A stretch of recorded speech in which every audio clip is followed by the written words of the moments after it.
हर गिरफ्तारी जरूरी नहीं होती और हर आरोपी अपराधी नहीं होता।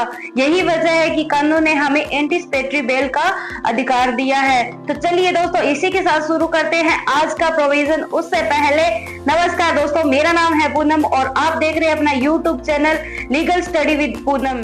तो आज का जो हमारा सेशन रिलेवेंट रहने वाला है वो है एंटीसिपेटरी बेल। तो एंटीसिपेटरी बेल क्या होती है इसको हम आज समझने वाले हैं। इसके साथ साथ हम जजमेंट्स भी देखने वाले हैं सुप्रीम कोर्ट की, जिसमें गाइडलाइंस मिली है, और ये भी देखने वाले हैं ये किन मामलों में दी जा सकता है और किन मामलों में ये है हमें नहीं मिल सकती। एंटीसिपेटरी बेल का मतलब है कि अरेस्ट किए जाने से पहले ही जमानत मिलना। अगर किसी व्यक्ति को यह लगता है कि उसको नॉन बेलेबल ऑफेंस के लिए अरेस्ट किया जा सकता है तो वह पहले से ही कोर्ट से प्रोटेक्शन ले सकता है।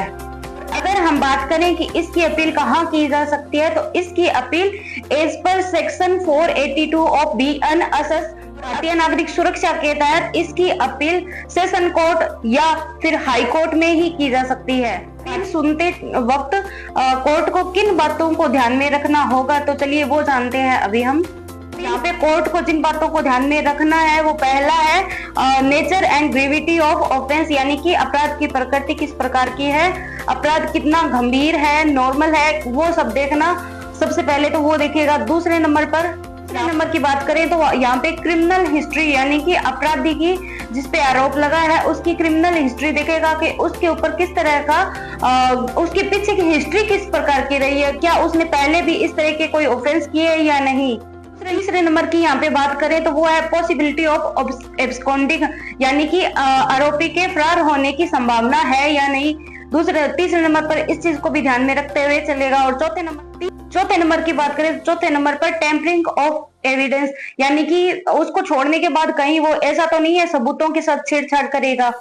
और पांचवें नंबर की बात करें तो वहां पे देखेगा प्राइमा फेसाई केस, यानी कि FIR का प्राइमा फेसाई केस देखा कि किस प्रकार की कितनी गंभीर प्रकृति का ये केस बन रहा है।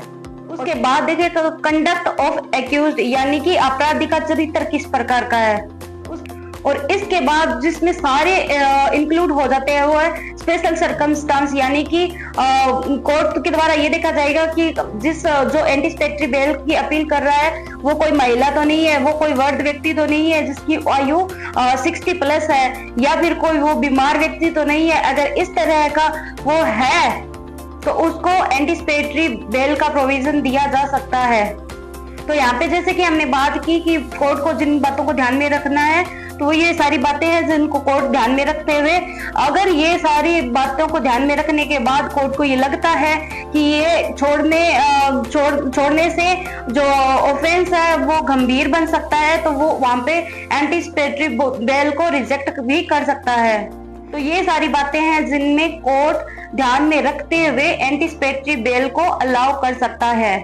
तो अभी आपके मन में एक क्वेश्चन उठ रहा होगा कि अगर उसने इस तरह का ऑफेंस किया है जो नॉन बेलेबल ऑफेंस है तो उसको छोड़ना ही क्यों है, उसको जेल क्यों नहीं दी जा सकती।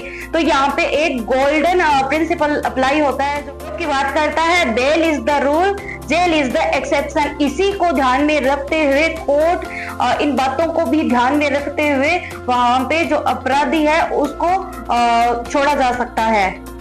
तो आपके मन में ये भी सवाल आ रहा होगा कि क्या कोर्ट से अब डायरेक्ट उसको सीधा ही छोड़ देगा, तो नहीं, ऐसा नहीं है। वहां पे कोर्ट को अगर लगता है कि उसके ऊपर कुछ कंडीशन रखनी चाहिए तो वहां पे कोर्ट उस पे कंडीशन रखते हुए फिर ही उसको अलाउ कराएगा। तो चलिए जानते हैं वो कंडीशन कौन कौन सी है। तो यहाँ पे सबसे पहली जो कंडीशन है वो है पुलिस इन्वेस्टिगेशन में कोऑपरेट करना, यानी कि जब पुलिस के द्वारा उस अपराधी को बुलाया जाएगा तो उसको बुलाने पर उपस्थित होना होगा और अपने द्वारा जो भी सहायता दी जा सकती है उसको देनी ही होगी। दूसरी कंडीशन यहाँ पे वो है कि विटनेस को इन्फ्लुएंस, यानी कि उसको धमकी या उत्प्रेरणा के द्वारा उसको मनाएगा नहीं, उसको डराएगा नहीं, उसको धमकाएगा नहीं कि वो है पुलिस या मजिस्ट्रेट को कुछ ना बताए, साक्ष्य प्रकट ना करे। इस तरह का कोई भी जो विटनेस है उसके साथ व्यवहार नहीं करेगा। और इसके साथ तीसरी जो कंडीशन है वो ये है कि वह कोर्ट के इजाजत के बगैर देश को छोड़कर बाहर नहीं जाएगा, यानी कि जब तक कोर्ट उसको परमिशन नहीं दे दे कि वह जा सकता है तब तक वह देश छोड़कर नहीं जा सकता है। और इसके अलावा सेक्शन 480 सब क्लोज 3 के अधीन भी जो कोर्ट को लगता है अनिवार्य, वह भी शर्तें अधिरोपित की जा सकती है। अब ये तो बात हो गई है कंडीशन की जो कोर्ट द्वारा आरोपित व्यक्ति पर अधिरोपित की जा सकती है, उस पर कंडीशन लगाई जा सकती है, जिसको ध्यान में रखते हुए कोर्ट उसको रिलीफ दे सकता है, एंटीसिपेटरी बेल का प्रोविजन उस पर लागू हो सकता है।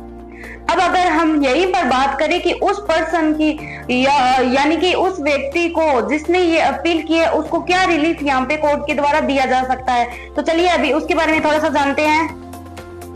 तो सबसे पहले जो उसको फायदा मिल सकता है वो यह है कि पुलिस उसे अरेस्ट नहीं कर सकती है, एंटीसिपेटरी बेल का प्रोविजन उस पर लागू होने के बाद।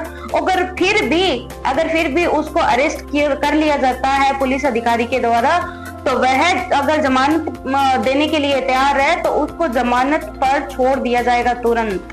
तो यहीं से एक बहुत इंपॉर्टेंट जजमेंट निकल कर आता है जो कि बात करता है कि एंटीसिपेटरी बेल क्यों जरूरी है। तो यहाँ पे हम उस जजमेंट के बारे में थोड़ा सा जानने की कोशिश करते हैं।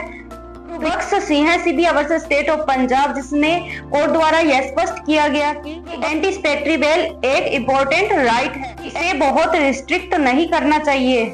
केस देखो वो सुप्रीम कोर्ट का बहुत मोस्ट इम्पोर्टेंट केस माना जाता है। अगर आप किसी कॉम्पिटिटिव एग्जाम लीगल फील्ड में कर रहे हो तो आपको इस केस के बारे में जरूर नॉलेज होना ही चाहिए, आपको इसके बारे में जरूर और खुद से सर्च करके देखना चाहिए ताकि आपको और पॉइंट्स इसमें क्लियरिटी आ सके। यहीं पर अपने दूसरे इम्पोर्टेंट केस की ओर चलते हैं जिसका नाम है Sitaram Santlingappa Mahetre versus state of Maharashtra. इसमें सुप्रीम कोर्ट ने कहा कि व्यक्तिगत स्वतंत्रता सबसे महत्वपूर्ण राइट है और पुलिस को बिना कारण के अरेस्ट नहीं करना चाहिए।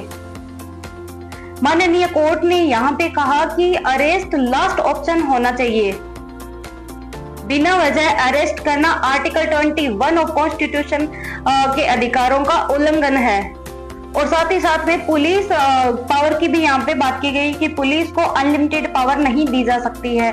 तो इस तरह से हमने देखे है जो दो मोस्ट इम्पोर्टेंट केस मुझे लगता है जिसको आपको जानना ही चाहिए। और कानून आपको सिर्फ सजा देने के लिए नहीं बल्कि आपके अधिकारों की स्वतंत्रता की रक्षा करने के लिए भी बना है। और इसी का सबसे बड़ा उदाहरण है anticipatory bail. Arrest should be the last epsilon naught the first. तो इसी के साथ आज का सेशन हम यहीं पर समाप्त करते हैं। आई होप आज आपको ये सेशन पसंद आया होगा। अगर पसंद आया है तो सब्सक्राइब लाइक जरूर कीजिए। Thank you for